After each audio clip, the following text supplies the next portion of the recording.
বিপ্লবী আপু চুরি করেছিল গণভবনের হাঁস, আজকে পেয়েছি সেটা নিয়ে কিছু বলবার অবকাশ।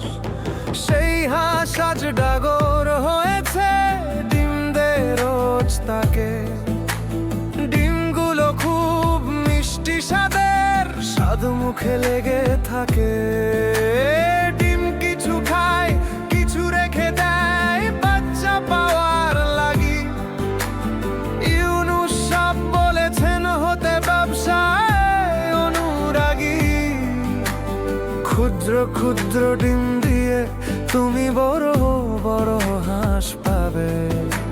সেই হাঁস দিয়ে বহু বহু ডিম, কত ডিম তুমি খাবে।